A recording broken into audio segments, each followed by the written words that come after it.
Hey, what is up everyone? Today we got a pretty unique story. It's narrated by Frederick Surrey. Get cozy and watch till the end, guys. There is a name that echoes through the corridors of the Imperial Palace, like a prayer no one dares to speak aloud. A name carved into the foundations of the Imperium itself, written in blood and auramite, and the dust of 1,000 conquered worlds. It is a name that belongs to no monument, for the warrior who bore it vanished long ago, leaving behind nothing but silence and questions that 10,000 years have failed to answer. Constantin Valdor, the first of the 10,000. The shield of the Emperor. The Emperor's spear.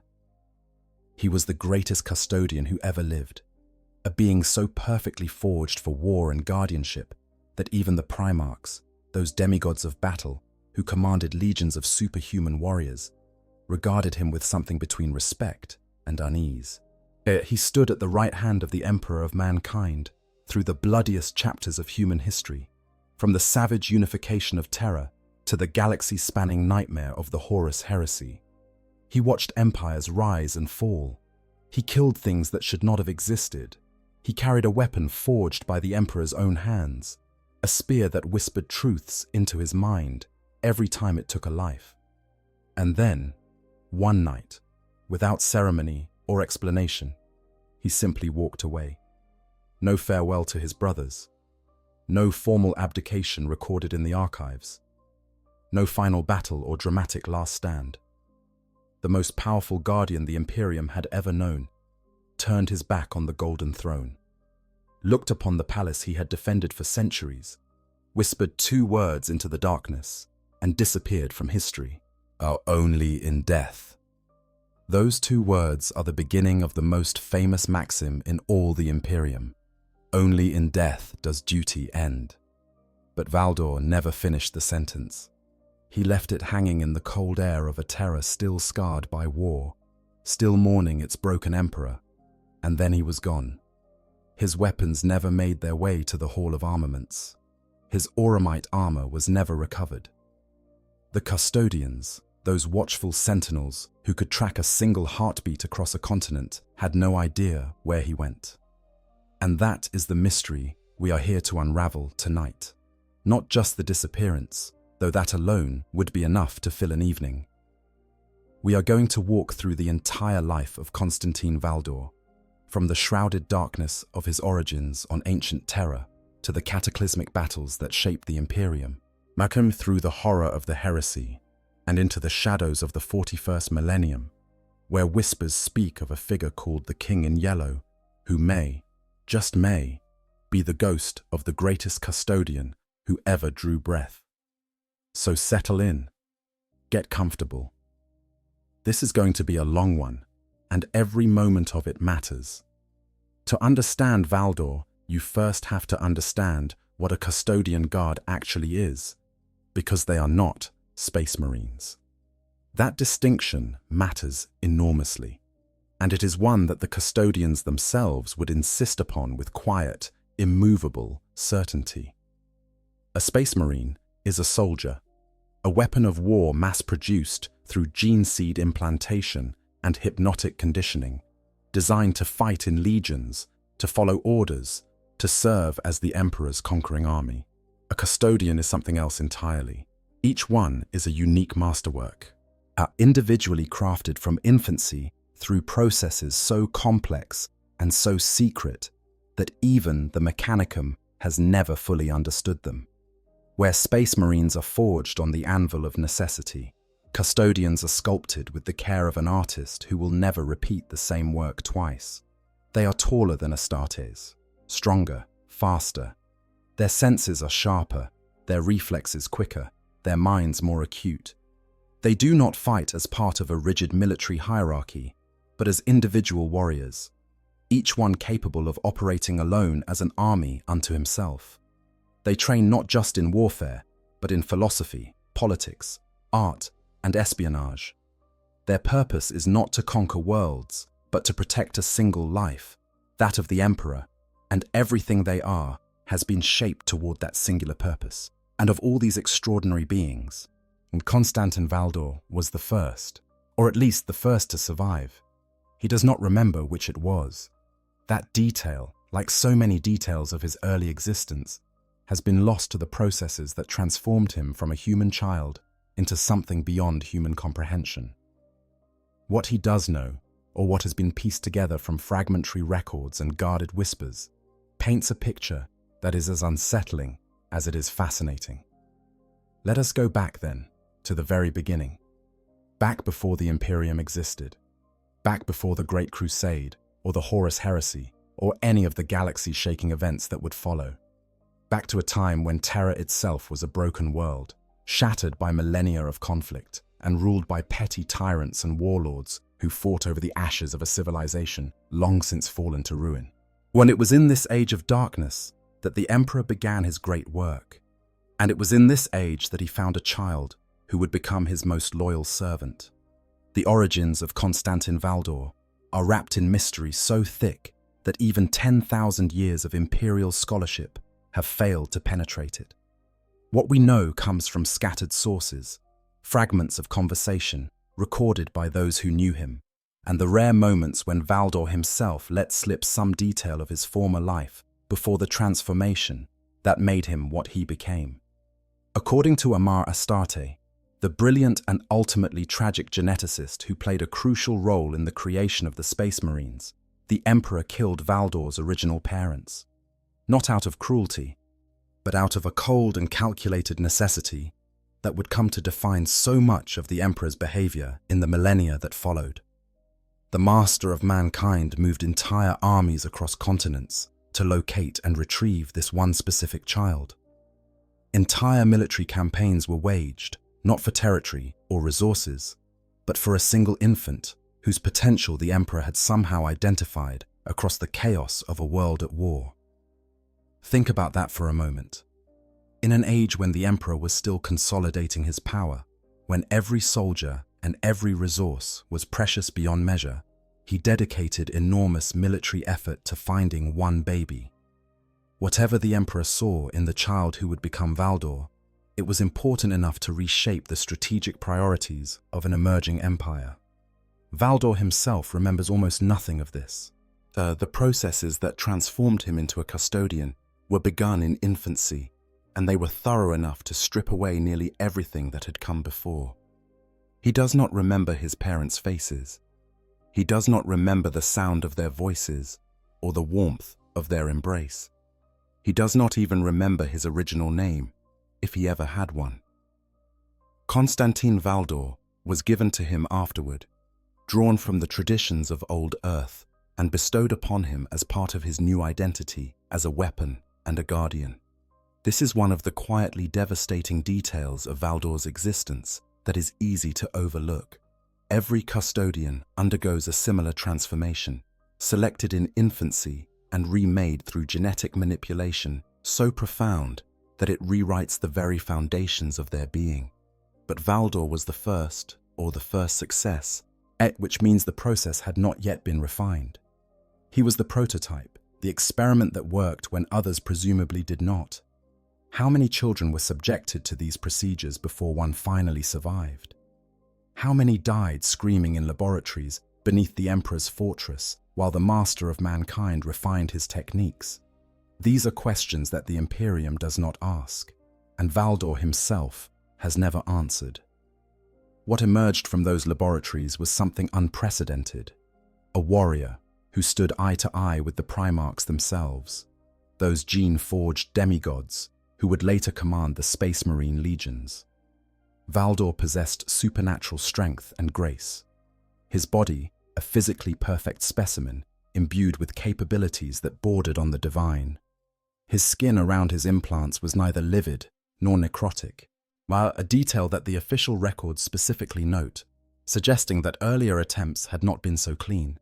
He was, in every measurable way, the perfect guardian, stoic, watchful, fiercely intelligent, and utterly, completely dedicated to the Emperor's service. But there was something else about Valdor that set him apart from the custodians who would follow him, something that his enemies and even some of his allies would eventually identify as both his greatest strength and his most troubling flaw. Valdor was not just a weapon.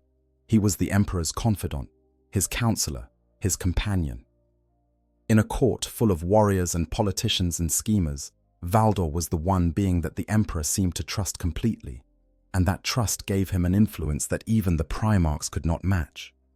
He never swaggered. He never boasted. But he had no wish to be the center of attention, even when the burden of leadership was placed upon his shoulders. He was unburdened by greed or ambition, driven only by duty and the fulfillment of the Emperor's dream. Whether these qualities were natural to the child he had once been, or were instilled during his transformation, is a question that has no answer. Perhaps both. Perhaps neither. Perhaps the distinction does not matter when the result is a being so perfectly aligned with his purpose that the very concept of personal desire has been burned away like morning frost beneath a rising sun. This was the being who would stand beside the Emperor through the bloodiest era in human history. This was the shield that would never break, the spear that would never miss, the shadow at the Emperor's side that watched for threats in every corner and found them more often than anyone would have liked.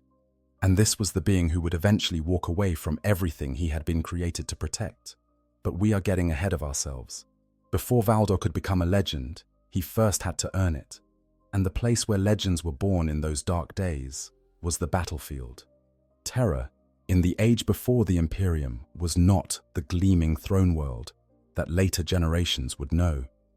It was a wasteland, a planet scarred by millennia of nuclear war and environmental collapse, ruled by a patchwork of techno-barbarian kingdoms and warlord states that fought endlessly over the scraps of a fallen civilization. The Emperor had emerged from the shadows of history with a vision of unifying this broken world under a single banner, and the cost of that vision would be measured in oceans of blood. The Wars of Unification, as they would later be called, were a grinding campaign of conquest that stretched across decades. The Emperor's forces included the newly created Thunder Warriors, savage and powerful super soldiers who were designed to be the shock troops of unification, and the Custodian Guard, a much smaller but far more elite force that served as the Emperor's personal bodyguard and the executors of his will. Valdor was present at the very beginning of this struggle, fighting in battles that would determine the fate of an entire world. One of the first major engagements was the Battle of Molensen, a pivotal assault against the Moreland-Sen Confederacy, one of the most dangerous of the techno-barbarian kingdoms. Their forces were a nightmare given flesh, armies built through rampant genetic engineering and dark bargains with powers that should never have been invoked. The Confederacy represented everything the Emperor sought to destroy, a civilization that had embraced the worst impulses of humanity and transformed them into weapons. The Emperor committed an entire legion of Thunder Warriors to the assault, alongside himself, Valdor, and 30 members of the Custodian Guard. It was a massive commitment of force, and the battle that followed was every bit as savage as you might imagine. The Thunder Warriors fought with their characteristic fury, throwing themselves at the enemy with a violence that made even seasoned warriors flinch. They were not subtle, they were not precise, they were a storm of blood and broken bones. And they shattered the Confederacy's defenses through sheer, overwhelming aggression. Valdor fought alongside them, but he fought differently. Where the Thunder Warriors were chaos incarnate on the battlefield, Valdor was precision made manifest. He moved through the carnage with a fluid grace that seemed almost impossible for a being of his size, his guardian spear carving through enemy after enemy with an efficiency that was beautiful in its lethality. He was the calm at the center of the storm, the steady hand that guided the fury of the Emperor's forces toward their objective. And the priest-king of the Moreland-Sen Confederacy was delivered to the Emperor's justice, his dark empire shattered, his people brought under the nascent Imperium's banner. It was a decisive victory, but it came at a price that went beyond the casualties listed in after-action reports. During those hours of savage combat, as the Thunder Warriors raged through the enemy lines with a ferocity that turned the battlefield into an abattoir, Valdor witnessed something that would shape his thinking for centuries to come. He saw the thin line between weapon and monster, between controlled aggression and pure, unthinking violence. He saw warriors who had been crafted to serve the emperor lose themselves so completely in the act of killing that they forgot who they were fighting for and why. There is a moment in battle, familiar to any warrior who has faced an enemy at close quarters, when the higher functions of the mind shut down and instinct takes over. For a space marine, this moment is carefully managed through hypno-conditioning and the stabilizing influence of gene seed. For a custodian, it is tempered by centuries of philosophical training and the deep, unshakable sense of purpose that defines their existence. But for a thunder warrior, there was no such safety net. Their augmentations had been designed for raw power, not stability, and when the killing fury took hold of them, there was nothing to bring them back. Valdor catalogued these observations with the clinical detachment of a guardian assessing a potential threat. He did not condemn the Thunder Warriors for what they were. They had been made this way. Designed to be expendable shock troops for a campaign that demanded brutality above all else. But he recognized that what made them effective on the battlefield also made them dangerous off it. And that recognition would inform every decision he made regarding them in the years to come. The years between Morland Sen and the end of the Unification Wars were filled with similar campaigns, each one pushing the Emperor's domain a little further across the broken surface of Terra.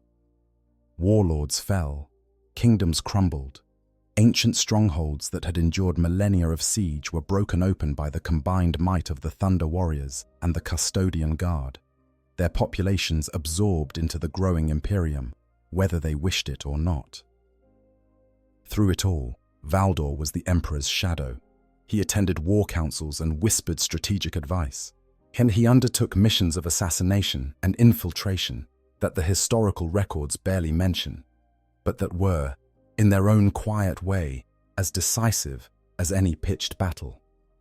He watched the Emperor's other servants, with the vigilance of a being who understood that the greatest threats to any ruler came not from external enemies, but from within. But Valdor was not just fighting during the Battle of Morland Senna. He was watching, observing, and what he saw troubled him deeply. The Thunder Warriors were effective. There was no denying that.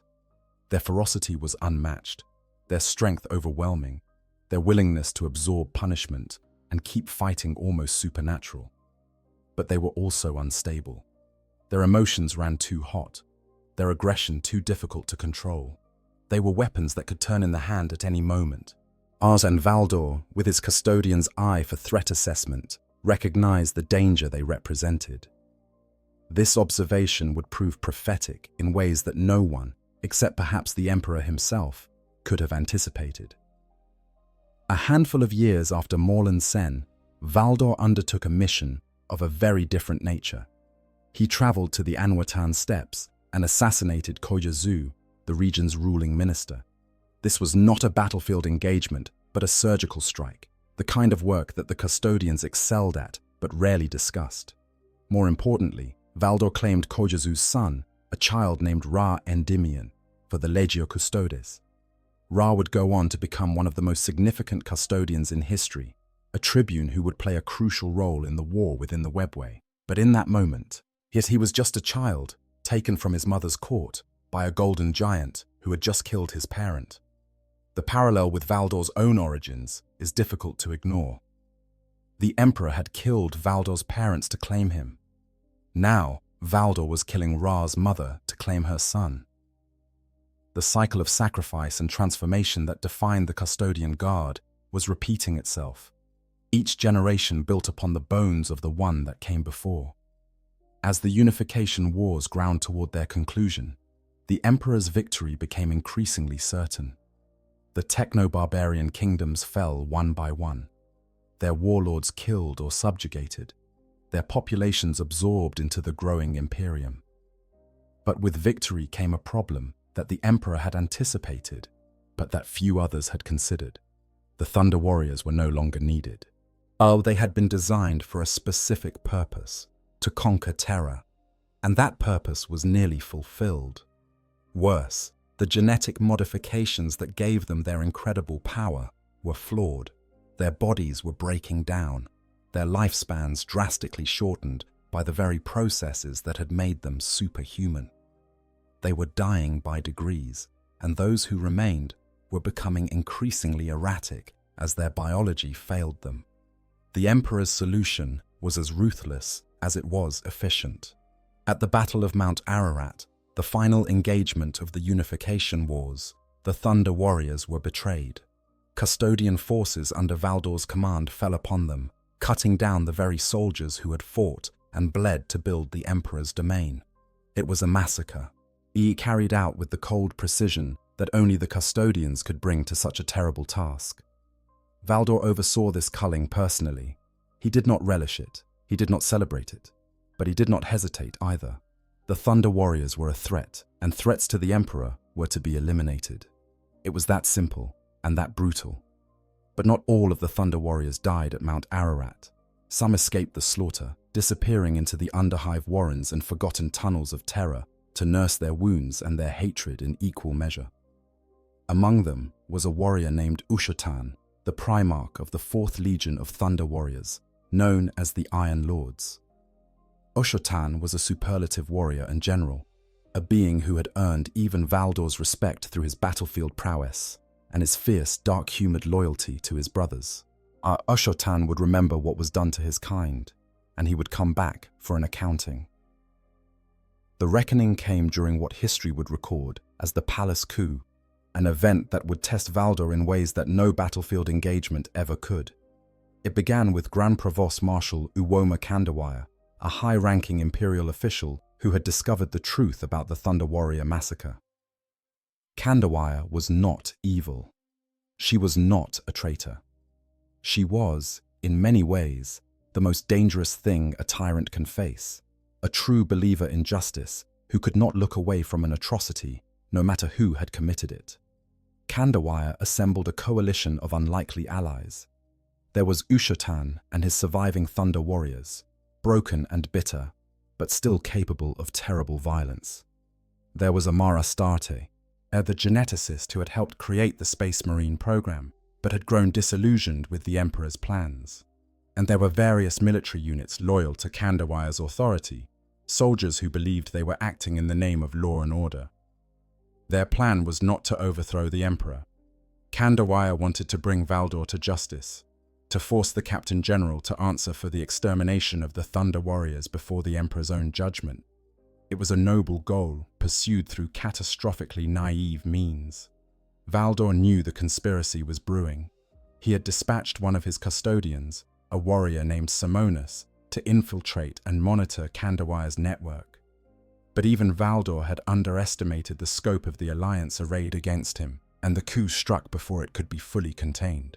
The conspirators swept into the Imperial Palace, which was still under construction and sparsely defended. They met minimal resistance from the loyalist army units stationed there, and for a brief, heady moment, it seemed as though their plan might actually succeed. They pushed deeper into the palace, their confidence growing with each corridor they claimed, each checkpoint they overwhelmed. And then, they reached the great chamber of the Senatorum Imperialis, the vast and still incomplete hall that would one day house the highest governing body in the Imperium. And there, standing alone in the center of that cavernous space, was Constantin Valdor. He was fully armored, his guardian spear gleaming in the harsh light, his golden auramite plate reflecting the faces of the rebels who had come to demand his surrender.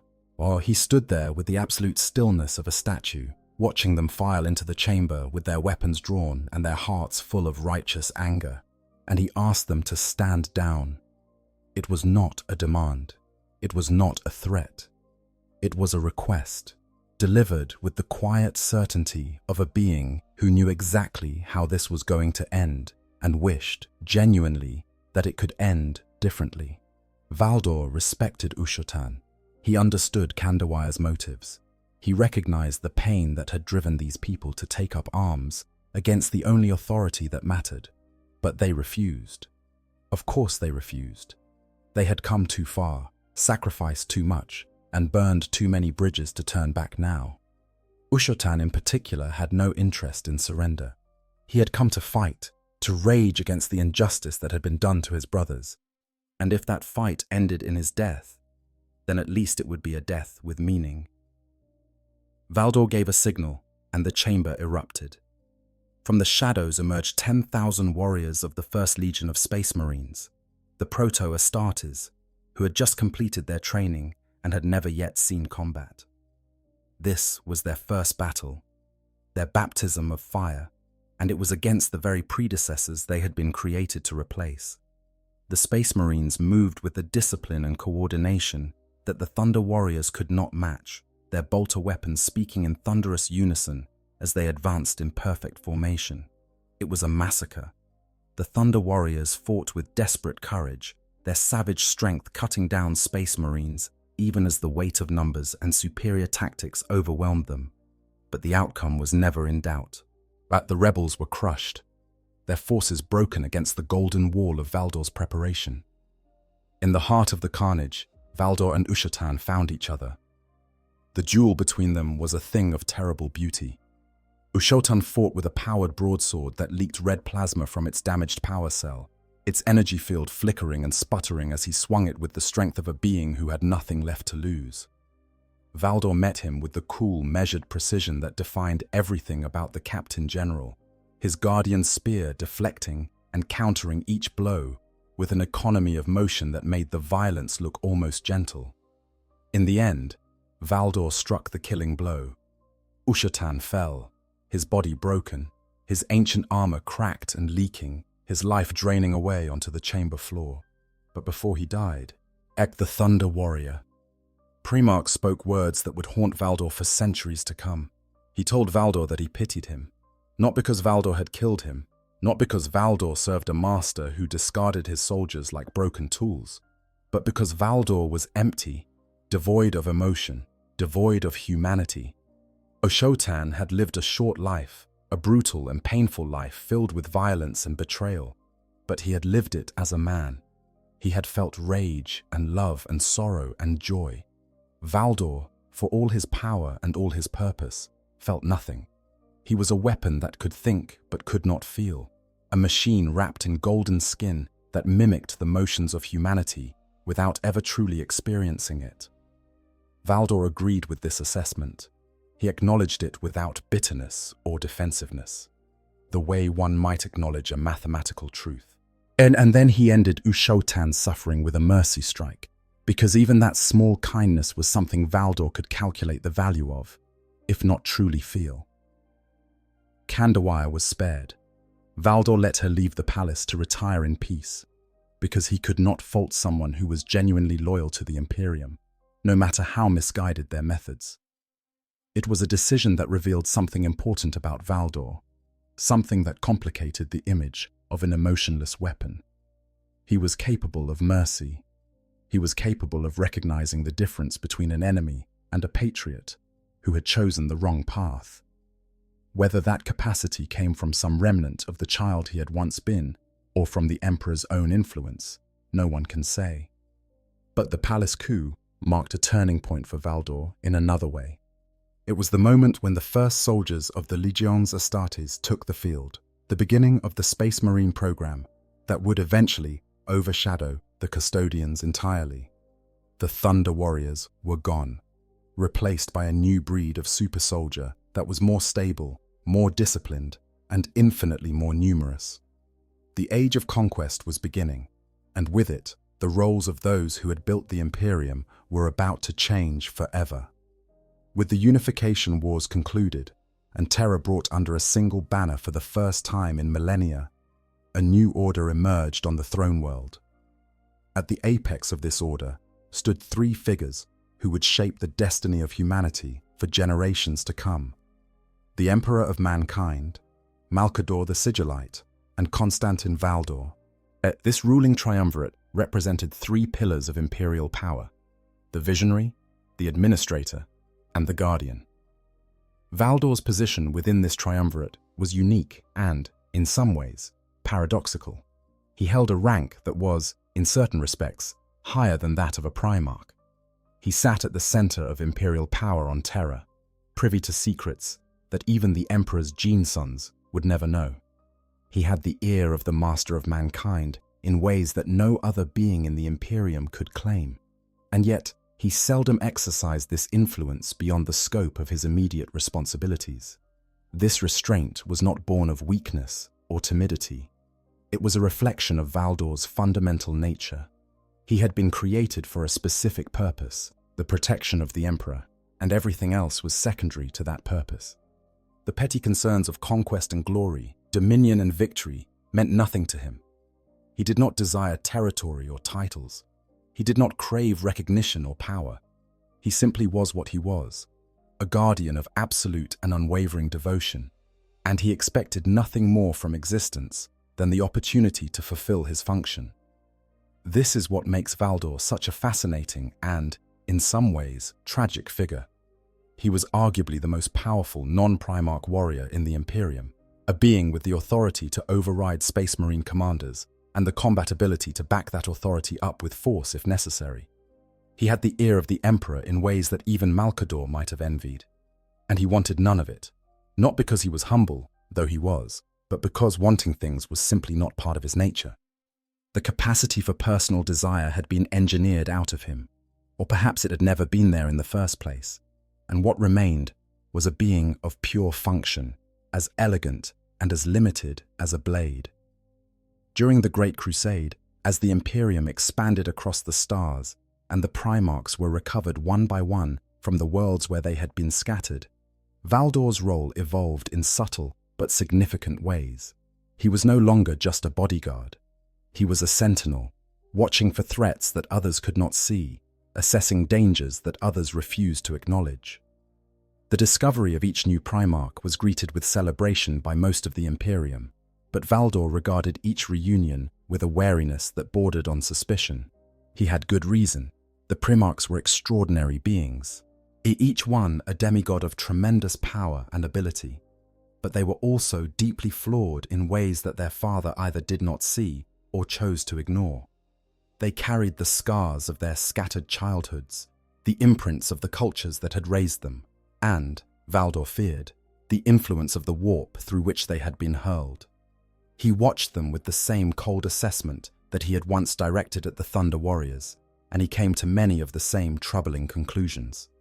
There is a telling anecdote from this period, one that illuminates both Valdor's character and his relationship with the Primarchs. At some point during the Great Crusade, Valdor found himself in a duel with a warrior he did not immediately recognize. The fight was fierce and closely matched, the two combatants testing each other with a skill and intensity that would have been awe-inspiring to witness. When the duel ended in a stalemate, Valdor discovered that his opponent was Alfarius, the Primarch of the Alpha Legion and the smallest of the Emperor's Gene Sons. The encounter is fascinating for several reasons. First, it demonstrated that Valdor's combat abilities were genuinely in the same category as those of a Primarch, something that many had claimed but few had actually seen proven. Second, Alfarius was reportedly confident that he could have killed Valdor had he wished to, an assessment that Valdor was, by all accounts, somewhat annoyed about. It was one of the few instances where the normally stoic Captain General displayed anything resembling personal irritation, and the fact that it was provoked by a question of combat superiority rather than a matter of duty or principle says something about the warrior's pride that lurked beneath his composed exterior. But Valdor was not blind to the world around him, and he was far from passive in his observations. When Malcador revealed that the Primarchs, those genetically engineered demigods who had been scattered across the galaxy by the machinations of chaos, were still alive and that the Emperor intended to find them, Valdor's reaction was telling. He was surprised, and he was deeply suspicious. Valdor could not understand why the forces of chaos had chosen to spare the Primarchs rather than destroy them outright. In his estimation, any being that had been touched by the warp, even briefly, even unwillingly, was a potential vector for corruption. Thus, the Primarchs had been hurled through the Immaterium itself, exposed to the full fury of chaos in their infancy. Honestly, this is what I love about Valdor as a character. He's not flashy, he doesn't have the dramatic fall of Horus or the tragic nobility of Sanguinus. He's just quietly the most dangerous person in any room he walks into, and he knows it. He doesn't care if you know it too. What gets me is that What gets me is that moment with Ushotan, the dying Thunder Warrior, calling him an empty weapon, because the whole story of Valdor is him proving that wrong, while also kind of proving it right. He serves perfectly, but there's something underneath all that gold armor that even the Emperor maybe didn't fully understand. That's rare in 40k, a mystery that actually stays mysterious, and I think that's why people keep coming back to him. But anyways, let's continue the lore. And Valdor believed that such exposure could not possibly have left them untainted. His alternative proposal was characteristically pragmatic and characteristically cold. Instead of searching for the Primarchs and entrusting them with command of the Space Marine legions, Valdor argued that the Emperor should raise vast armies of ordinary mortals, led by his Custodians. The Custodians were incorruptible, their loyalty beyond question, their capabilities more than sufficient to lead mortal soldiers to victory. The Primarchs, in Valdor's view, were an unnecessary risk, a gamble with stakes too high to justify. The Emperor disagreed, and Valdor accepted that disagreement as he accepted all of the Emperor's decisions, with silent and unwavering obedience. But the conversation revealed something important about Valdor's character. He was capable of independent thought. He was capable of questioning the Emperor's plans, not out of disloyalty, but out of a genuine concern for the Emperor's safety. And he was, in this instance, absolutely right. The Primarchs would indeed prove to be the Imperium's greatest vulnerability. Half of them would turn traitor during the Horus heresy, leading their legions in a civil war that would nearly destroy everything the Emperor had built. Valdor had seen it coming. He had warned against it, and he had been overruled. One wonders how that knowledge weighed upon him in the centuries that followed. One wonders whether, in the quiet moments between battles, had he ever allowed himself the very human indulgence of thinking, "I told you so." It was during this period that the Emperor bestowed upon Valdor the weapon that would become synonymous with his legend, the Apollonian spear. This was no ordinary guardian spear, though even the standard weapons of the Custodians were marvels of engineering that exceeded anything the wider Imperium could produce. The Apollonian spear was crafted by the Emperor's own hand, deep within his first underground fortress on Terra during the Age of Strife. It incorporated a power blade and an integrated bolter weapon, both of which exceeded in potency anything that even the Emperor's elite bodyguard carried into battle. But the true significance of the Apollonian spear lay in its metaphysical properties.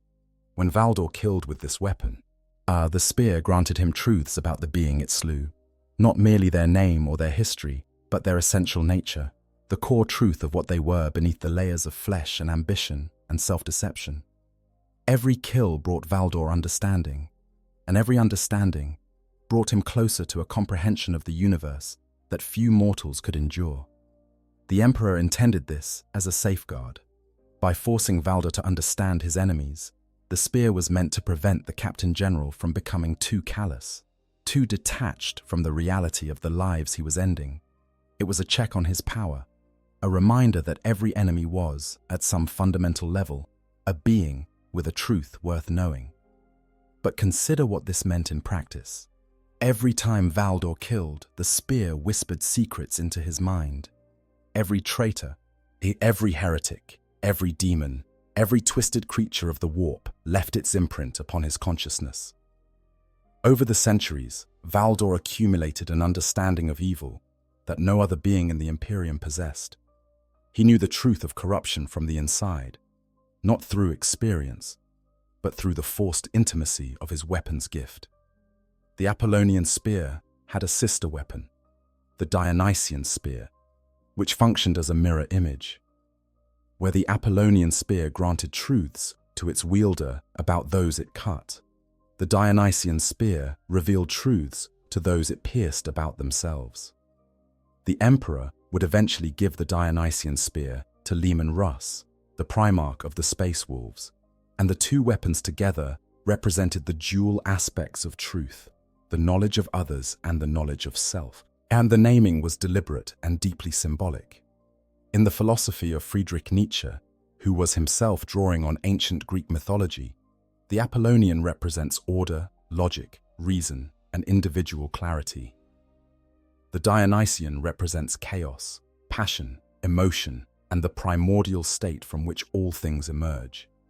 These two forces are not opposed but complementary, each necessary for the other, each incomplete without its counterpart. The emperor, it seems, understood that truth itself was bifurcated, and he forged two weapons to explore its dual nature. Valdor carried the Apollonian spear throughout the Great Crusade and into the Horus heresy, and it shaped him in ways that are difficult to fully appreciate. Each kill added to his understanding. Each truth weighed upon his consciousness.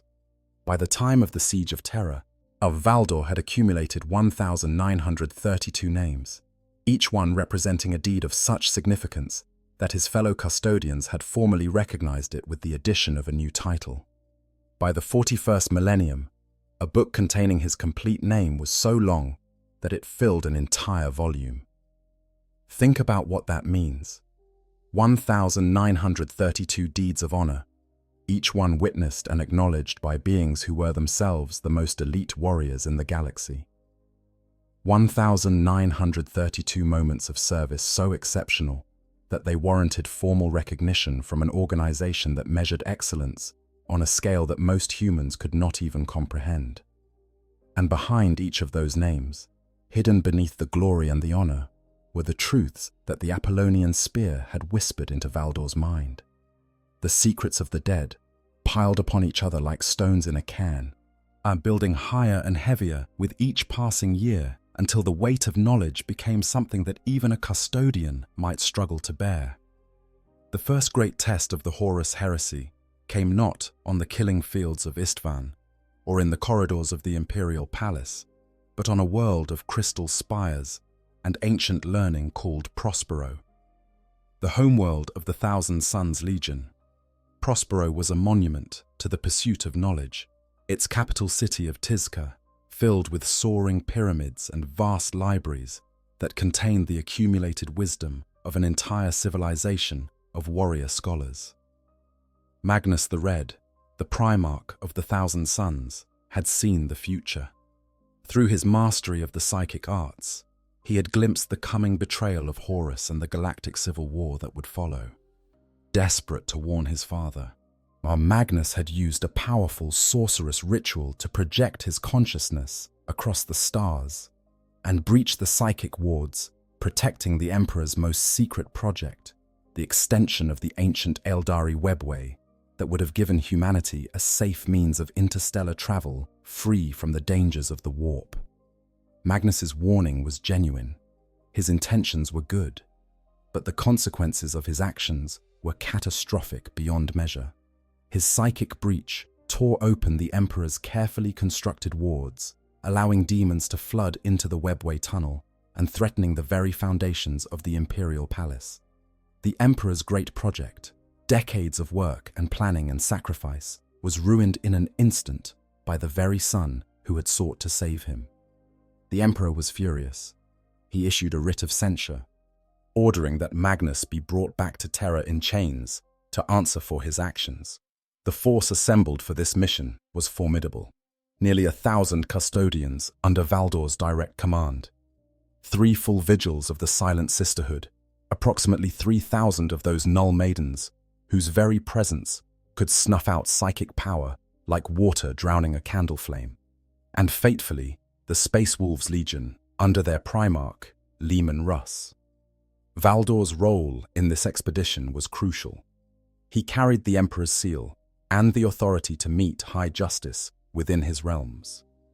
The writ specified that Magnus was to be brought back alive, that the Thousand Suns as a legion had not been formally accused of any crime, and that the situation was to be resolved with as little bloodshed as possible. But Horus had other plans. The War Master, and who had already secretly pledged himself to the dark gods of chaos, intercepted the Emperor's orders and twisted them. Through cunning manipulation, Horus convinced Leman Russ that the mission of capture should become a mission of annihilation. Russ, who had never been fond of Magnus or his sorcery, was all too willing to believe the worst of his brother. Valdor, for his part, was not so easily manipulated. His position was clear. The Emperor had issued specific orders, and those orders were to be followed. But even Valdor's authority had its limits when dealing with a Primarch consumed by righteous fury. And as events unfolded on Prospero, the situation rapidly spiraled beyond anyone's control. The burning of Prospero began with an orbital bombardment so devastating that it rendered every population center on the planet, except Tizca, into smoking rubble. Only the capital survived, protected by a psychic shield erected by the Thousand Suns Raptora sect. When the bombardment failed to break through, the assault forces descended to the surface, and the streets of Tizca became a charnel house. Valdor led his custodians into battle alongside the Sisters of Silence, and their combined forces proved devastating against the psychically gifted Thousand Suns. The Sisters' null aura weakened the sorcerer's powers, and the Custodian's Emperor-forged nature made them resistant to the warp energies that the Thousand Suns relied upon. It was a combination designed specifically to counter psychic threats, and it worked with terrifying efficiency. But the Thousand Suns were not helpless. They were Space Marines, warrior scholars who had spent centuries honing both their martial skills and their psychic abilities. Even with their powers diminished by the Sisters' presence, they fought with a desperate courage that exacted a heavy toll on the attackers. The streets of Tizca ran with blood, both red and gold, as the two forces clashed in a battle that neither side had wanted, but neither could avoid. Valdor himself was a force of nature on the battlefield. He moved through the Thousand Suns lines with a lethal grace that defied belief, his Apollonian spear cutting through ceramite armor and psychic shields alike. At one point during the battle, Valdor faced a charge from the Kennetai Blademasters, yet the elite swordsmen of the Thousand Suns who could predict their enemies' attacks through psychic precognition. These were warriors who could see the future, who knew where a blow would fall before it was struck, who should have been able to counter any attack with supernatural precision. Approximately 30 of them attacked Valdor simultaneously. He killed every single one, alone, 30 warriors who could see the future. And Valdor cut through them like they were standing still. In the entire engagement, they managed to land exactly one wound on him, a single, minor cut that drew a thin line of blood across his golden armor. It was not enough to slow him, not enough to even register as a meaningful injury, but the Blademasters died, knowing that at least one of their strikes had found its mark. It was, perhaps, the most defiant gesture they could have managed. There is also an account, recorded in some sources, though disputed in others, that during the Battle of Prospero, Valdor saved the life of a young space wolf named Bjorn. One of the Thousand Suns psychers had struck Bjorn's arm with sorcerous energy, and corruption was spreading rapidly through his flesh. Valdor, moving with the decisive clarity that defined his every action, cut the arm clean off before the corruption could reach the rest of Bjorn's body. It was brutal, painful, and absolutely necessary. Bjorn would go on to become one of the most legendary warriors in Space Wolf history, eventually interred in a dreadnought, where he continues to serve as the oldest living Space Marine in the Imperium, still alive 10,000 years later, if that account is true. As then Valdor's swift and merciless act of surgery on the fields of Prospero had consequences that echoed across millennia. A single stroke of his blade, delivered in the chaos of battle, preserved a warrior whose service would span more centuries than most civilizations endure. The aftermath of Prospero was grim. The Thousand Suns were shattered, their homeworld reduced to ashes, their survivors fleeing into the warp, where the chaos god Tzench offered them sanctuary in exchange for their allegiance. Magnus, who had tried so desperately to prevent the very catastrophe he had caused, was broken in body and spirit, driven into the arms of the very enemy he had sought to warn the Emperor about. Valdor returned to Terra, carrying the weight of what had happened on Prospero and the knowledge that worse was coming. Yet the heresy was no longer a distant threat, but an immediate reality, and the Imperium was about to be torn apart. Back on Terra, the full scope of the catastrophe was becoming clear.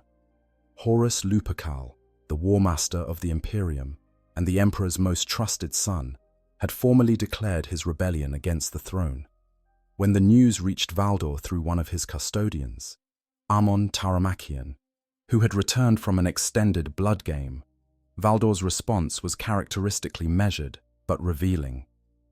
He rejected the popular explanations for Horus's betrayal. It was not pride, he said.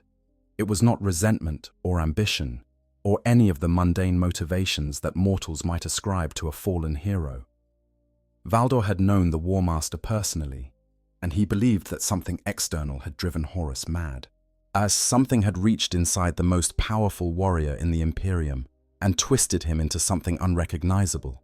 Valdor was right, of course.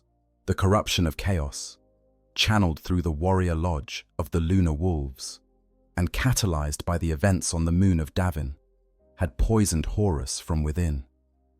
But the accuracy of Valdor's assessment was less important than what it revealed about his character. Even in the face of galactic catastrophe, Valdor's first instinct was to analyze, to understand, to seek the truth beneath the surface of events. He did not rage or despair.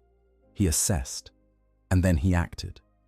Valdor oversaw the deployment of the first ever Imperial execution force, a combined team of assassins drawn from every clade of the Officio Assassinorum. The target was Horus Lupercal himself. Each clade, Venenum, Eversor, Colexus, as Venus, Calidus, and Vindicare, contributed a single operative, each one representing the pinnacle of their respective discipline. The mission was sanctioned by Malcador the Sigillite, who served as the secret master of assassins, and Valdor oversaw the council that planned the operation. This decision brought Valdor into direct conflict with Rogel Dawn, the Primarch of the Imperial Fists and the architect of Terra's defenses. Dawn was appalled by the assassination attempt. He argued that Horus alive was a known quantity, a predictable enemy whose strategies could be anticipated and countered. Killing the head of the rebellion would not end it, but would merely elevate a more unpredictable successor. Valdor's counter-argument was pure pragmatism. The actions of the Officio Assassinorum were not cowardly, but expedient. But they shared the same goal, the preservation of the Emperor, and Valdor saw no reason to constrain their methods when the stakes were this high. The argument between the two laid bare a fundamental philosophical divide that would define the Imperium's approach to the heresy. Dawn believed that the Imperium's moral code was worth preserving, even in the face of existential threat. Valdor believed that morality was a luxury that the Imperium could not afford when its very survival was at stake. The Emperor himself eventually settled the dispute with a pronouncement that ended the debate. No more shadows, no more veils. The assassination mission failed. Horus was tipped off and sent a proxy, who was killed in his place. The execution force returned with valuable intelligence, but without their target. And the heresy continued to build toward its terrible crescendo. As the war in the warp consumed the Emperor's attention and the Webway project collapsed under the weight of demonic invasion, Valdor assumed an increasingly vital role on the Loyalist War Council. He sat alongside Malcador, Rogel Dawn, and other key figures, helping to coordinate the defense of Terra against the approaching storm. The Custodian Guard, once the Emperor's personal bodyguard, was now fighting on two fronts, both in the real world and in the transdimensional battle space of the Webway. The war within the Webway was a catastrophe that consumed the Custodians as a viable fighting force. Thousands of the Emperor's golden warriors were committed to holding back the demonic tide that poured through the breach Magnus had created, and they paid a horrific price for their valor. Tribunes and shield captains fell in numbers that the Custodians had never experienced before, their Emperor-forged bodies broken by enemies that existed as much in concept as in flesh. By the time the war in the Webway was finally lost and the entrance sealed forever, the 10,000 were significantly diminished. The force that would defend Terra during the siege was a shadow of what it had once been, stretched thin by years of constant warfare and staggering losses. And then the traitors came to Terra. The scale of the approaching armada defied comprehension. Warships in the thousands, their hulls corrupted by exposure to the warp, their guns loaded with munitions blessed by the dark gods. Titan legions that had once marched beneath the Emperor's banner now strode toward his palace with weapons charged and shields raised. And at the heart of it all, aboard the Vengeful spirit, sat Horus Lupercal, the War Master Ascendant, burning with a power that was not wholly his own. The defenders of Terra knew what was coming. Rogal Dorn had spent years fortifying the Imperial Palace, transforming the already formidable structure into the greatest fortress the galaxy had ever seen. Layer upon layer of walls, trenches, bunkers, and kill zones turned the approaches to the palace into a nightmare for any attacker, a labyrinth of overlapping fields of fire and pre-positioned demolition charges that could collapse entire sections of the city upon advancing enemy formations. But fortifications are only as strong as the warriors who man them, and the loyalist forces were stretched perilously thin. The Imperial Fists, the Blood Angels, and the White Scars formed the core of the defense, supported by elements of the Imperial Army, the Mechanicum, and what remained of the Custodian Guard. Against them came the combined might of the Sons of Horus, the World Eaters, the Death Guard, the Emperor's Children, the Thousand Sons, the Word-Bearers, the Iron Warriors, and the Night Lords, along with countless mortal followers, demonic entities, and corrupted Titan legions. Valdor took his place among the defenders with the same quiet certainty that had defined his entire existence. He attended the final war councils, standing alongside Dawn and the other Primarchs as they mapped their defensive strategies and allocated their dwindling resources. He offered counsel when asked, and observations when not, his assessments carrying the weight of a being who had been fighting wars since before the Space Marine legions existed. The Siege of Terra was the defining battle of the Horus heresy, a 55-day apocalypse that would determine the fate of humanity for the next 10,000 years. The traitor forces, led by Horus, and comprising elements of multiple fallen Space Marine legions alongside demonic allies and corrupted human auxilia, descended upon the cradle of the Imperium with the full fury of the warp at their backs. Valdor led the defense with the same cold, precise efficiency that had characterized his entire existence. He was everywhere and nowhere, appearing at the most critical points of the battle to rally the defenders and break the attackers' momentum. And at the Colossi Gate, he fought alongside Jagatai Khan and the Blood Angels' first captain Raldoron, helping to hold one of the most vital approaches to the inner palace against wave after wave of traitor forces. His personal combat prowess during the siege was, if anything, even more terrifying than it had been during earlier campaigns. Loyalist Marines who witnessed the Captain General in battle reported that he cut through traitor Space Marines with the same ease that those traitors might dispatch ordinary humans or lesser aliens. He was not merely fighting at a level above the Astartes, he was fighting at a level that made the difference between him and them seem as vast as the gulf between a Space Marine and a baseline mortal. The Custodians proved especially devastating against the Death Guard, Mortarion's plague-ridden legion that had landed around the palace and begun transforming the surrounding landscape into a toxic wasteland, reminiscent of the worst battlefields of ancient Terran history. The Emperor-forged nature of the Custodians made them anathema to anything touched by chaos, and the Death Guard, for all their horrific gifts from Nurgle, found themselves routinely losing dozens or even hundreds of warriors to Custodian counterattacks. But even as Valdor fought with mechanical precision, his mind was working on other matters. When a prisoner named Basilio Foe escaped from Blackstone Prison during the chaos of the siege, Valdor immediately recognized the threat and took personal responsibility for hunting him down. Basilio Foe was no ordinary prisoner. He was a genetic savant from the dark age of technology, and a brilliant and utterly amoral scientist whose knowledge of biological warfare made him one of the most dangerous humans alive. Foe claimed to possess the ability to create a bioweapon capable of killing even a Primarch, a claim that most would have dismissed as the ravings of a madman, but that Valdor took with deadly seriousness. Valdor tracked Foe through the labyrinthine corridors of the Imperial Palace, eventually finding him in the clutches of a roaming Night Lord who had infiltrated the fortress. The traitor had recognized Foe through demonic pacts and had decided the scientist was too dangerous to be left alive. Valdor intervened, killing the Night Lord and recovering Foe. What happened next revealed a side of Valdor that few had ever seen. Rather than executing Foe or returning him to his cell, as Valdor made a calculated decision that the scientist's supposed bioweapon could be of service to the Emperor.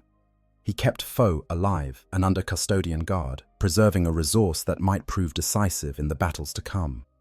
It was a pragmatic decision, the kind that Valdor excelled at making, but it was also a decision that carried implications far beyond the immediate tactical situation. If Foe's weapon could truly kill a Primarch, it represented a capability that could reshape the balance of power in the galaxy. And Valdor, ever the Guardian, wanted that capability in the Emperor's arsenal. The final hours of the siege arrived with a suddenness that caught both sides off guard. Horus, pressed by the approaching loyalist reinforcements and running out of time to achieve his objectives, made a fateful decision. And he lowered the void shields of his flagship, the Vengeful Spirit, in what appeared to be an invitation, a challenge, a moment of either supreme arrogance or desperate gamble. The Emperor recognized the opportunity and seized it. He assembled a strike force for a teleportation assault on the Vengeful Spirit, a mission so desperate and so dangerous that it bordered on madness. The force included the Emperor himself, Valdor, and his remaining custodians, the Primarchs Sanguinius and Rogel Dawn, the Heteron Guard, elements of the Blood Angels and Imperial Fists, and other elite units. The operation was codenamed Anabasis. Before they departed, Malcador the Sigillite took the Emperor's place upon the Golden Throne, an act that would cost him his life. The Emperor renamed him Malcador the Hero, a title that carried the weight of farewell.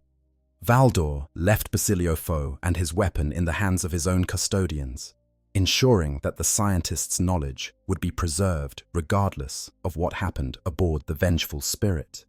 Then he joined the teleportation assault, knowing that he was about to enter the most dangerous situation he had ever faced.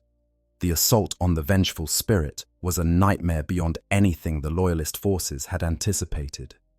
Horus used his warp-fueled powers to scatter the Emperor's strike force throughout the massive warship the moment they teleported aboard, separating them from each other and stranding them in a vessel that had been warped and twisted by chaos into something that barely resembled a ship anymore. Valdor and his custodians materialized in a pit of demons. It was a trap designed specifically for the Captain General, as a pocket of concentrated warp energy intended to break his will and consume his forces in an endless tide of demonic entities. The darkness pressed in from all sides, and the demons came in waves, each one more terrible than the last, their screams and laughter filling the corrupted corridors with sounds that no sane mind should ever have to endure. For the first time in his existence, Valdor felt something close to fear. Not fear for his own life, that concept had been stripped from him long ago, but fear that he could not fulfill his duty. He was separated from the Emperor, lost in a maze of madness and malice, surrounded by enemies that existed as much in concept as in flesh. The one thing he had been created to do, protect the master of mankind, was impossible in this moment. And the realization struck him with a force that no physical weapon could have matched. But Valdor did not break. He did not falter. He did what he had always done when faced with the impossible. He fought. His Apollonian spear sang through the darkness, cutting down demon after demon, each kill whispering its terrible truth into his mind. The spear could not normally work on inanimate objects, but the Vengeful Spirit had been so thoroughly corrupted by the warp that it barely qualified as a ship anymore. Valdor drove the spear into the deck plates to confirm his location, and the weapon responded, revealing the identity of the vessel through its mutated structure. It was a small confirmation, but it was enough. He was where he needed to be. He just needed to keep fighting until he found the Emperor. Yet the custodians pushed through the madness, their Emperor-forged nature shielding them from the worst of the warp's corruption even as it sapped their strength and tested their resolve. They fought through layer after layer of demonic resistance, gradually drawing closer to the Emperor's location. When they finally began encountering Sons of Horus and Word-bearers for the first time, Valdor knew they were getting close to the heart of the ship. And then Abaddon came. Ezekiel Abaddon, first captain of the Sons of Horus and the warrior who would one day become the War Master of Chaos, led a savage counterattack against Valdor and his depleted forces. The Justarian Terminators and veteran Word-bearers outnumbered the Custodians by more than 30 to 1, and they were empowered by the sorcery of Erebus, the Word-bearer's first chaplain, it who used warp-infused rituals to enhance Abaddon's already formidable abilities. The fighting was brutal beyond description. Valdor, already injured and weakened from the battles he had fought to reach this point, was set upon by 6 Justarian Terminators simultaneously. A power sword found its way through his defenses, impaling him through the torso. Another warrior, Hela Sikar, pressed the attack, exploiting the wound to drive Valdor to his knees. But Valdor would not fall, even impaled, even surrounded, even facing odds that would have killed any lesser warrior 100 times over. The Captain General kept fighting. He managed to land a blow on Abaddon himself, the Apollonian spear cutting across the first captain's flesh and triggering the weapon's gift of truth. What Valdor saw in that moment of contact nearly destroyed him, while the spear showed him Abaddon's future. Not the man standing before him, but the monster he would become. 10,000 years of war, Black Crusade after Black Crusade, the destruction of Cadia, the tearing of the galaxy itself. A future of such relentless grinding horror that even Valdor, who had accumulated centuries of terrible truths through his weapon, was shaken to his core. He pulled back from Abaddon, his mechanical composure cracked for the first time anyone could remember, and he spoke a single word that would echo through history. Despoiler. It was a name, a prophecy, a condemnation. In that moment, Valdor christened Abaddon with the title that he would carry for 10 millennia, the name that would become synonymous with the eternal war against the Imperium. Abaddon the Despoiler, and spoken into existence by the greatest custodian who ever lived on the deck of a ship that had become a temple to chaos. And then, Valdor punched him.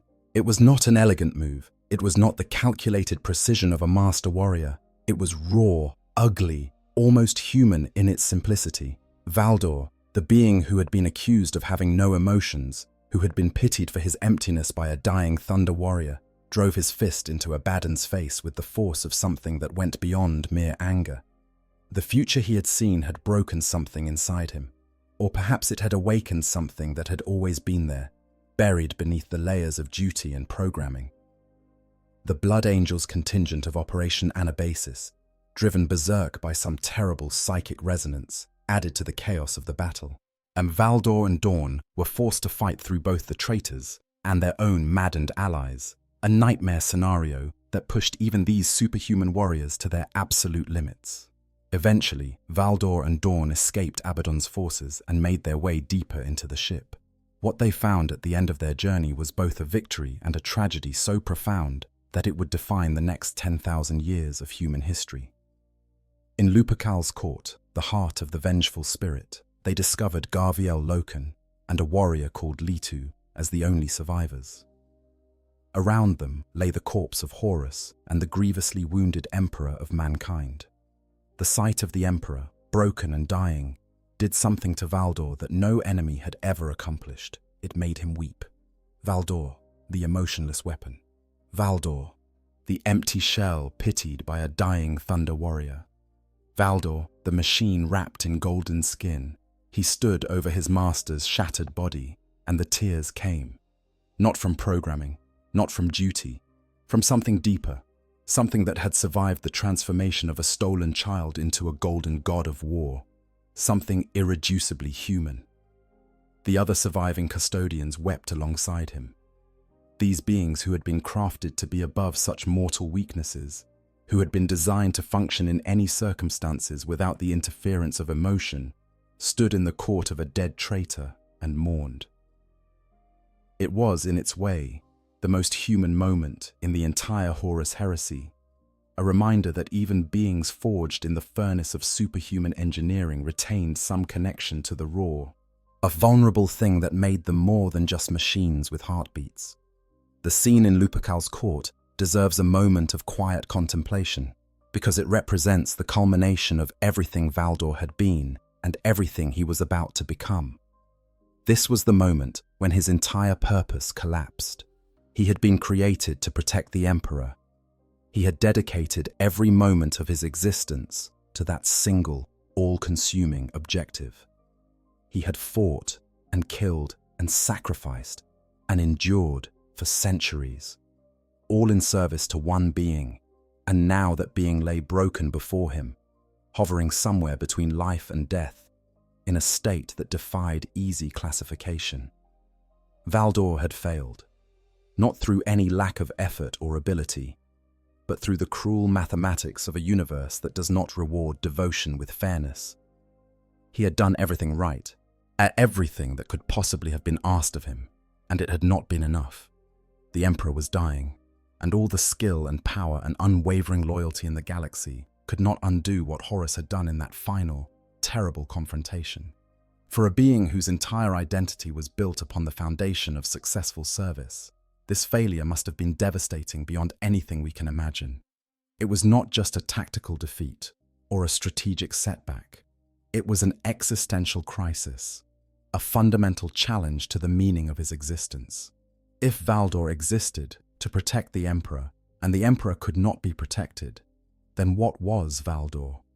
Litu discovered a tarot card depicting the throne, which Dawn interpreted as a sign that the Emperor should be returned to the Golden Throne on Terra. As Valdor initially dismissed the superstition, his rational mind struggling against the symbolic thinking that seemed to guide this desperate moment. But he eventually acquiesced, because what else could he do? The Emperor was dying. The war was won, but at a cost so terrible that victory felt indistinguishable from defeat. If a tarot card offered direction when all other paths had ended, then Valdor would follow it. Rogel Dawn later speculated that Valdor went half mad from the shock and grief of what he saw in Lupercal's court. Whatever the truth, Valdor did not speak for a period after the battle, his silence more eloquent than any words could have been. When he did finally speak again, his demeanor had changed. He was more brutal, more impatient, particularly toward Dawn and the Astartes, whom he subjected to sharp criticisms and bitter curses that were entirely out of character for the normally composed Captain General. Something had broken inside Valdor aboard the Vengeful spirit. Or perhaps something had finally been set free. The Emperor was borne back to Terra and interred within the Golden Throne, the device that would sustain his shattered body and tortured consciousness for the next 10 millennia. The siege was over. The traitors were in retreat. The Imperium had survived, but at a cost measured in the bodies of millions and the soul of its creator. In the aftermath, the loyalist Primarchs who survived launched the Great Scouring, a furious campaign of vengeance that hounded the traitor legions across the galaxy and eventually drove them into the Eye of Terror. But the Custodians took no part in this war of retribution. They stood their somber watch upon the throne world, contemplating what they perceived as their ultimate failure, the fact that despite everything they had done, despite every sacrifice they had made, they had been unable to prevent the Emperor from being mortally wounded. Valdor agreed with Robut Guilliman when the returned Primarch enacted the Edict of Restraint, a law that limited the Custodians to the defense of the Imperial Palace and the protection of the Golden Throne. It was an acknowledgement of failure, a self-imposed penance that would define the Custodians' role for the next 10,000 years. They would not conquer. They would not crusade.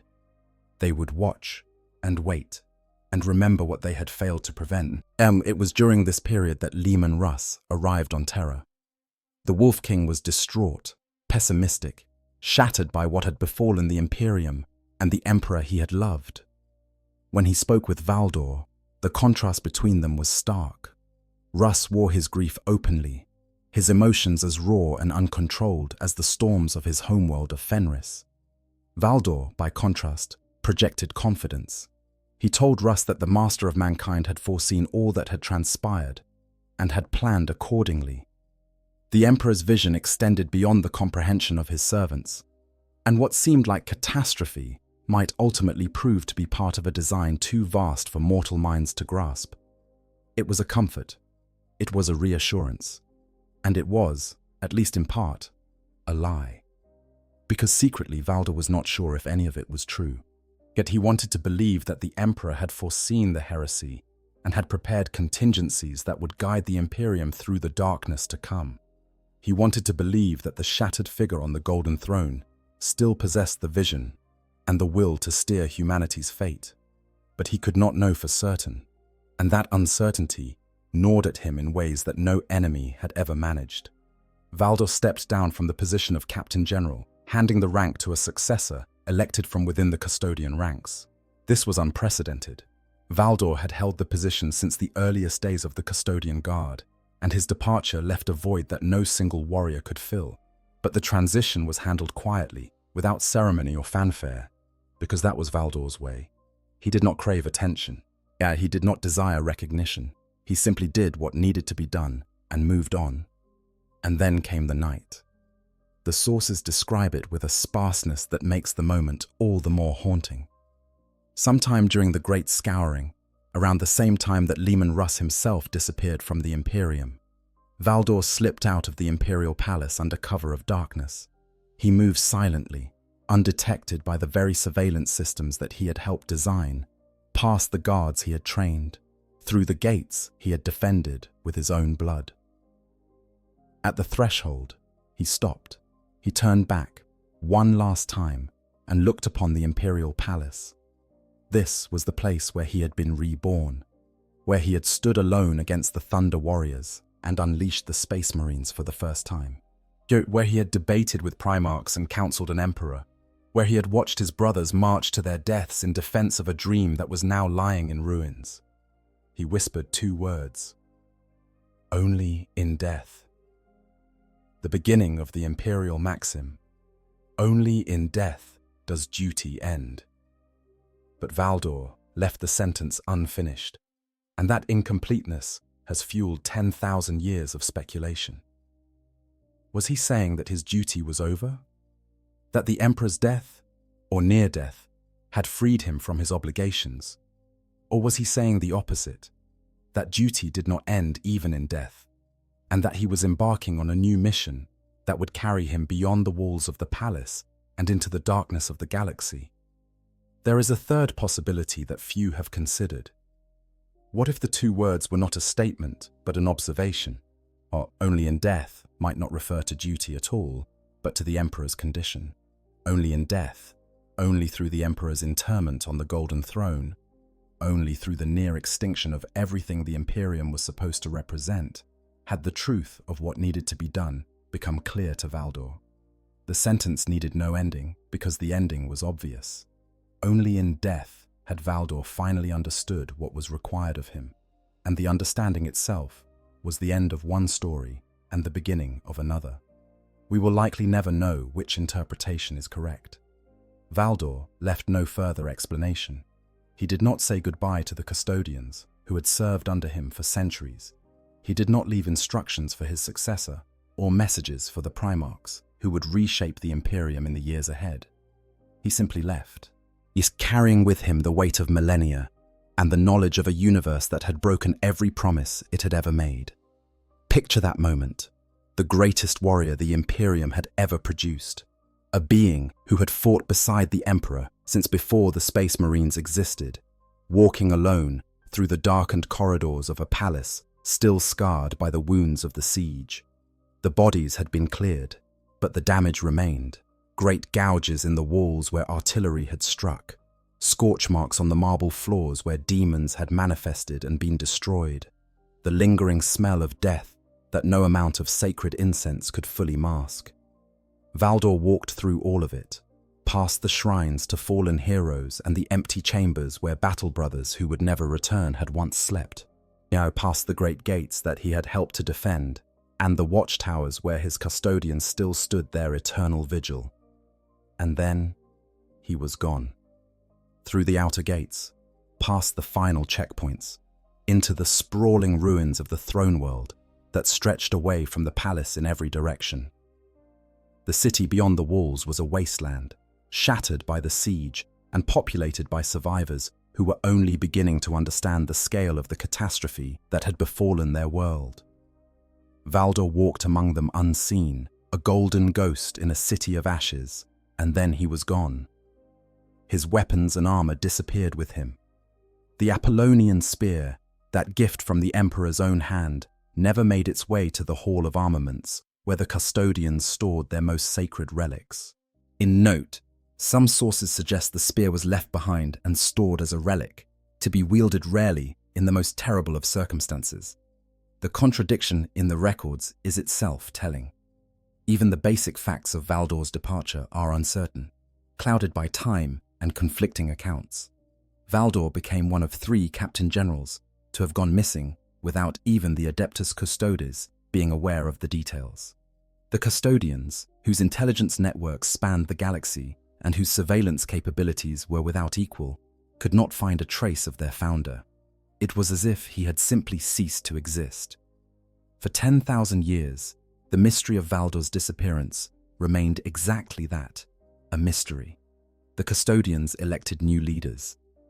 The Imperium ground forward through an endless succession of wars and crises. The Emperor sat upon the golden throne, silent and inscrutable, and no one knew whether the greatest of his guardians was alive or dead. And then the whispers began. In the shadowy world of the Inquisition, where truth is a weapon and knowledge is power, rumors began to circulate about a figure known only as the King in Yellow. This enigmatic entity was said to be the head of a vast and secret network that might predate the Imperium itself, an organization so deeply hidden that even the most powerful inquisitors could catch only the faintest glimpses of its operations. The King in Yellow was not a casual mystery.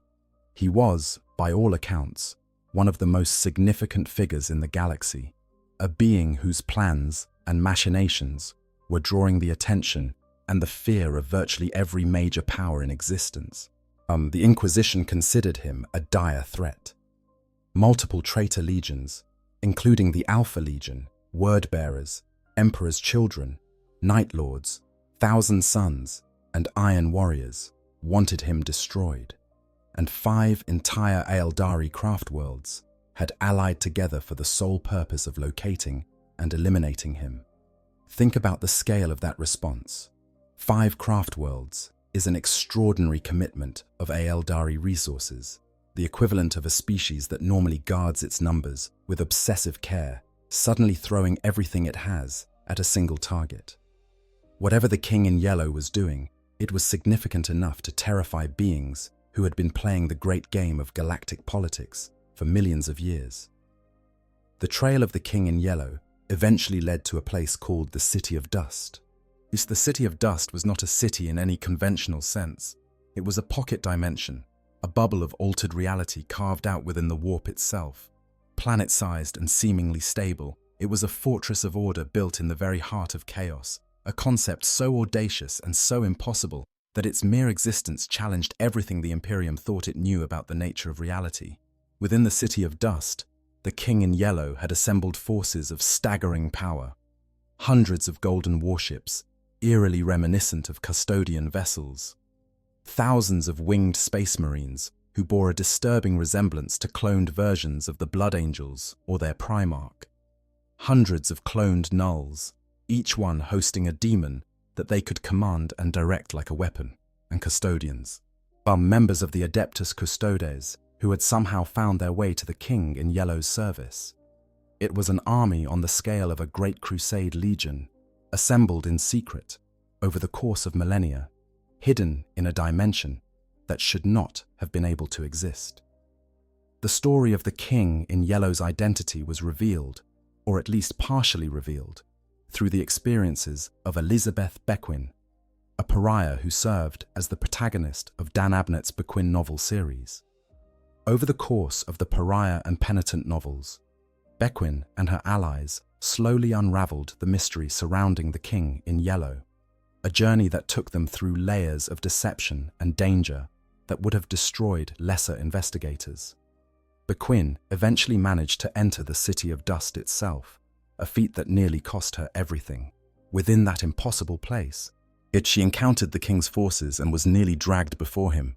She escaped only through the use of Enuncia, an ancient and forbidden language of creation that predates the current age of the galaxy, a power so fundamental that it can reshape reality itself through the mere act of speaking. In the aftermath of her escape, Bequin recovered a book, a thick volume whose entire contents consisted of a single name, written over and over and over again, filling page after page with the identity of the king in yellow. The first two words in the book were Constantin Valdor. The revelation landed like a thunderbolt across the Warhammer community and within the narrative itself. If the revelation is taken at face value, and there is always the possibility of misdirection in this universe, then the greatest custodian in history has been alive for 10,000 years. He has been operating in the shadows of the galaxy, building an empire within the warp, assembling armies of impossible soldiers, and pursuing objectives that no one fully understands. Let us take a moment to appreciate the sheer scale of what the King in Yellow has apparently accomplished. Building a stable pocket dimension within the warp is something that should be impossible. The Imperium is a realm of pure chaos, of shifting emotions and predatory intelligences, where the laws of physics hold no sway, and reality is as mutable as thought. To carve out a stable space within this nightmare and maintain it for thousands of years requires a level of power and understanding that rivals the Emperor's own Webway project. And then there are the armies. What the Golden Warfleet, the Winged Astartes, the cloned Nulls, who each contain a bound demon, the Custodians who serve the King in Yellow rather than the Golden Throne.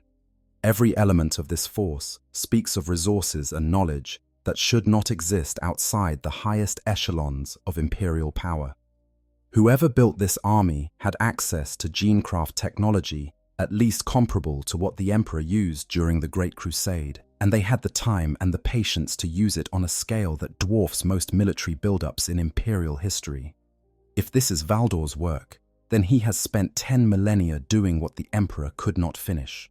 He has built what amounts to a Crusade-era military force from scratch, hidden it in a fortress that the laws of nature say should not exist, and kept it all secret from an Imperium that has spent those same 10 millennia tearing itself apart. The most prominent theory about Valdor's activities centers on the Emperor's true name. The King in Yellow is said to be searching for the true name of the Emperor of mankind, a concept that carries enormous metaphysical weight in the setting. In the Warhammer universe, true names have power. They can be used to command, to bind, to control. The Inquisition, understandably, views this pursuit with alarm, interpreting it as an attempt to control or manipulate the Emperor himself. But consider the alternative interpretation. What if Valdor is not trying to control the Emperor, but to heal him? What if the true name is not a weapon, but a key, a means of unlocking whatever potential remains within the shattered body on the Golden Throne? Or what if the being who was created to protect the Emperor above all else has spent 10,000 years working toward the ultimate act of protection, the restoration of his master? This theory is supported by several pieces of evidence. First, Valdor is, by multiple accounts, incapable of disloyalty to the Emperor. His creation included what has been described as a metaphysical component, a spark of the Emperor's own power that makes him something more than a mere servant.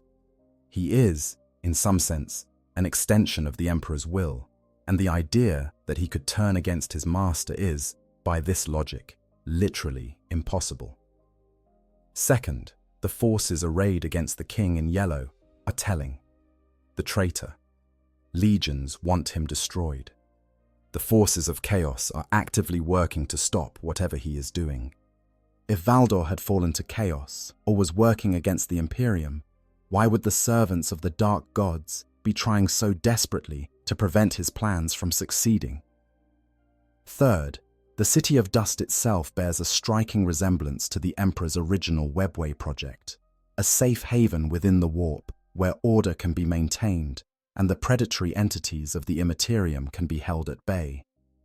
If Valdor is continuing the Emperor's work, building what the Master of Mankind could not complete due to the catastrophe of the heresy, it would explain why his fortress exists in such an impossible location. And fourth, there is the matter of Basilio Foe. During the siege of Terra, Valdor went to extraordinary lengths to preserve the life of a genetic scientist who claimed to possess the ability to create weapons capable of killing a Primarch. While some have theorized that Foe's knowledge was not lost after the siege, but was incorporated into Valdor's long-term plans. The winged space marines in the City of Dust, the cloned nulls, the genetically engineered armies. All of these could be products of a scientific tradition that traces its roots back to the mad genius Valdor rescued from a Night Lord's blade. But there are also darker possibilities that cannot be dismissed. The King in Yellow's forces seem to be fighting entities of the warp within the City of Dust, but that does not necessarily mean he is opposed to chaos.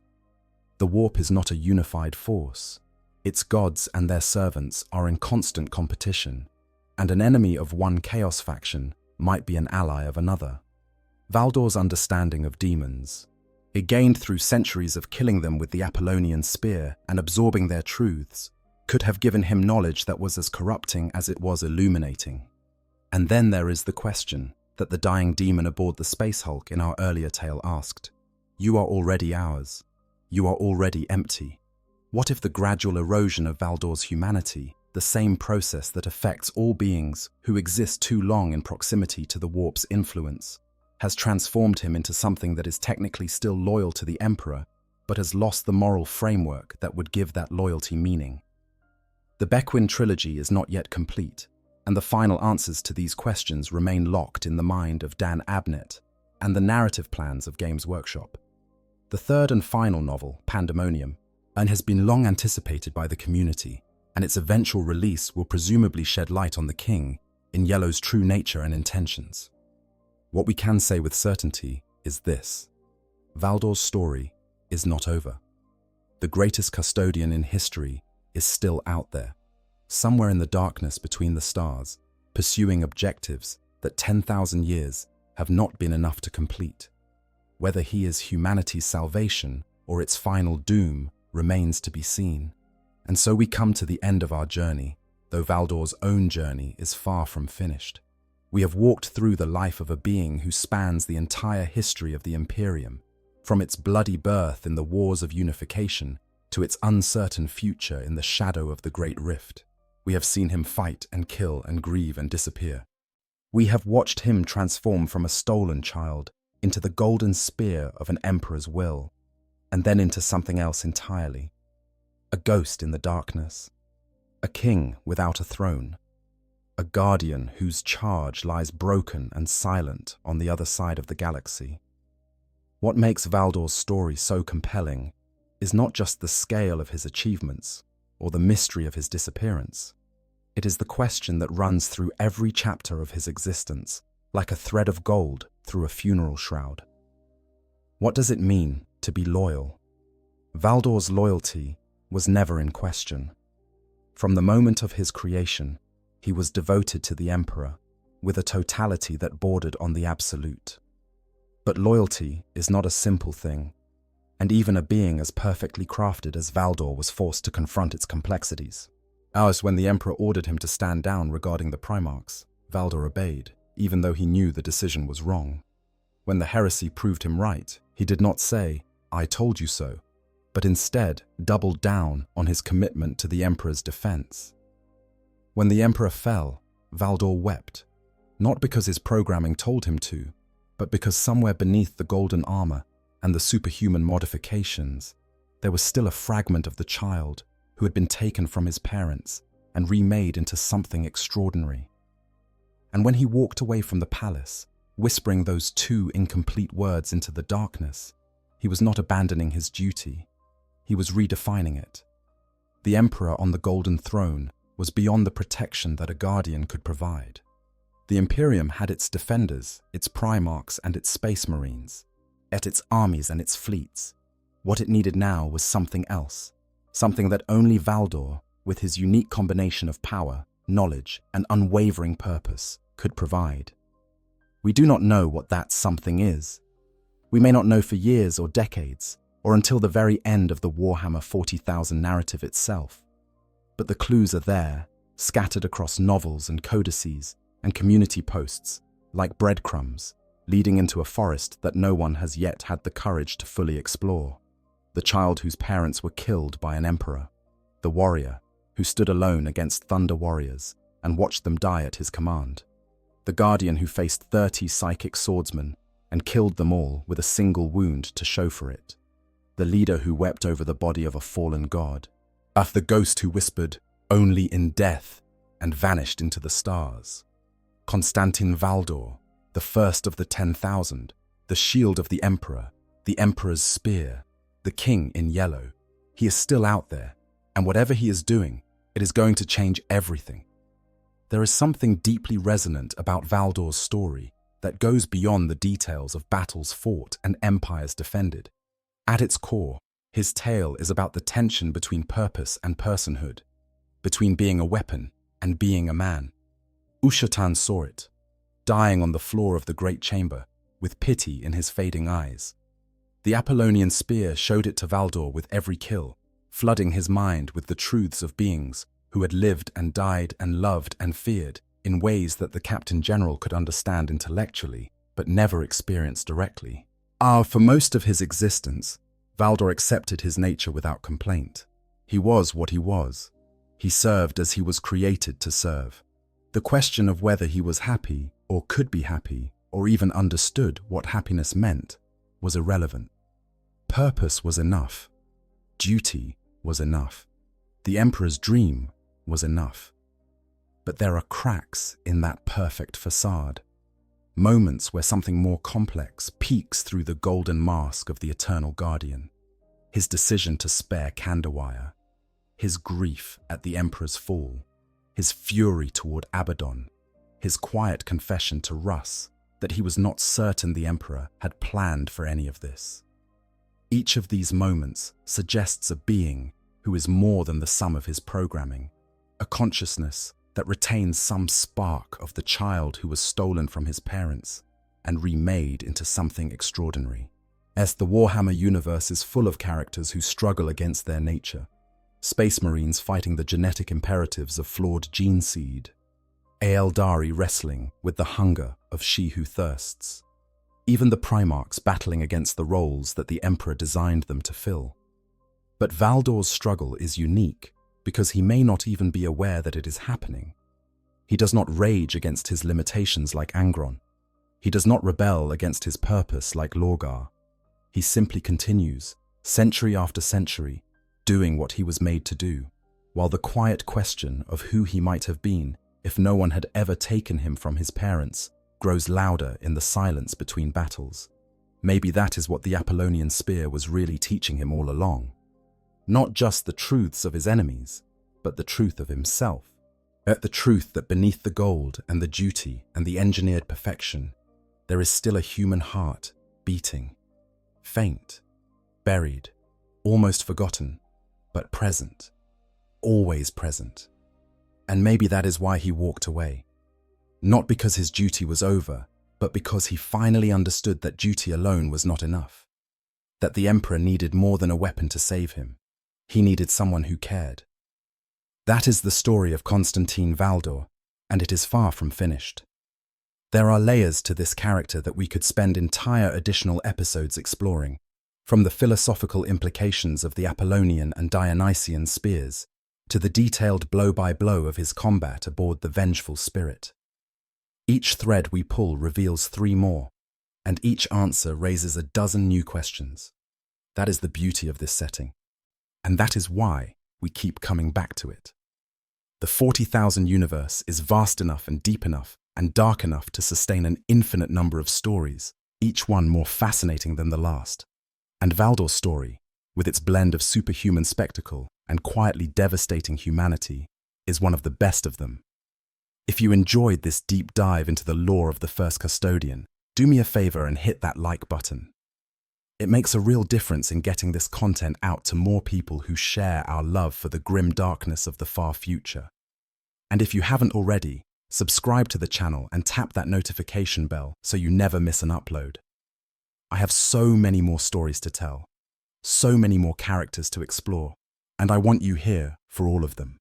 Until next time, take care of yourselves, and remember, yes, in the grim darkness of the far future, there is only war, but sometimes, just sometimes, there is also hope, even if that hope wears golden armor and answers to a name that fills an entire book. Good night. I hope you guys enjoyed the story. Make sure to hit the subscribe, like, share button, whatever you want. Give me some feedback if there's any. And yeah, sleep well.